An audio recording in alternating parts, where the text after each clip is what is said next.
नसरुल्लागंज में विधानसभा चुनाव से पहले मध्य प्रदेश कांग्रेस की एक सूची जारी हुई है, जिसमें एक मृत नेता को सीएम शिवराज सिंह चौहान के क्षेत्र बुदनी में मंडलम अध्यक्ष की जिम्मेदारी दे दी है। इस फैसले की इन दिनों जमकर किरकिरी हो रही है।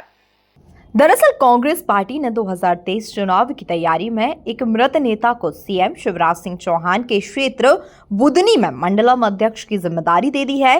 देखा जाए तो मध्य प्रदेश में चुनावी माहौल चल रहा है, जिसको लेकर भाजपा एवं कांग्रेस की सक्रियता बढ़ गई है।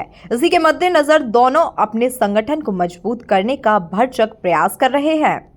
देखिए, मध्य प्रदेश के कुछ जिले हैं जिसमें सीहोर जिला भी सम्मिलित है, जहां संगठन पूरी तरीके से मृतप्राय अवस्था में है। जिला अध्यक्ष लगातार संगठन की अनदेखी कर रहे हैं और उसी का परिणाम है कि सेक्टर और मंडलम की वह सूची जो पिछली सूची थी वायरल हो गई या वायरल कर दी गई, या कांग्रेस के कार्यकर्ताओं में, कांग्रेस के ज़मीनी नेताओं में आपसी फूट डालने का प्रयास ये सूची कर रही है।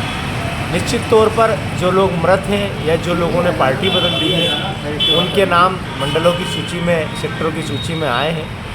चूँकि वो पुरानी सूची है, लेकिन जानबूझकर कांग्रेस के कार्यकर्ताओं में, कांग्रेस के नेताओं में असमंजस की स्थिति पैदा करने के लिए सूची जारी की गई है।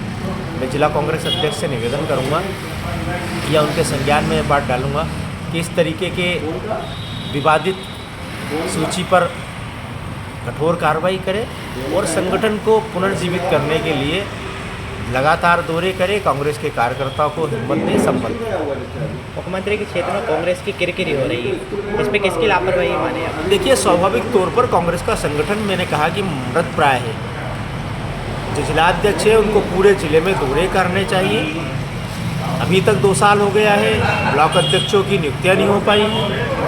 ऐसे में लगातार भारतीय जनता पार्टी के लोग कांग्रेस में असमंजस और द्वेषता फैलाने का प्रयास कर रहे हैं। संगठन को नियंत्रित करने के लिए जिला अध्यक्ष सीहोर को, और यहाँ तक तो मैं कहूँगा कमलनाथ जी के संज्ञान में ये मामला है। बहुत सारे ज़िले हैं जहाँ पर फर्जी मंडलम, फर्जी सेक्टर बन गए थे, उसकी शिकायत भी कमलनाथ जी तक पहुँची। और पुनः अगर सीहोर जिले में ये शिकायतें आ रही है तो निश्चित तौर पर कार्रवाई उन नेताओं पर होना चाहिए जो इसके लिए जिम्मेदार हैं। साथियों ने मुझसे सवाल किया था, लेकिन ये कांग्रेस का आंतरिक मामला है। लेकिन इतना जरूर कहना चाहूँगा मैं कि आप इससे कल्पना कीजिए कि कांग्रेस की संगठन की स्थिति क्या है कि एक मृत व्यक्ति को आप पदाधिकारी घोषित कर रहे हो, तो नीचे तक जमीन पर कांग्रेस कहीं पर नहीं है। यदि कहीं पर होती तो ऐसी चूक नहीं होती कि मृतक व्यक्ति को आप पदाधिकारी घोषित करते हैं। वो एक नेताओं की फहरिस्त बनाकर संगठन उनका जमीन पर कहीं नहीं है और पूरी तरह से कांग्रेस निराशा, हताशा की स्थिति में है और इसी हताशा, निराशा में इस तरह के वो कार्य कर रही है। भाई साहब, ग्राम पंचायत हमीदगंज में एक बुरा टप्पर है। यहाँ पे एक व्यक्ति 4 वर्ष हो गए, उसको पंचायत द्वारा मृत घोषित कर दिया। उसको बार बार गुहार लगा रहा, लेकिन कोई कार्रवाई नहीं की जाए।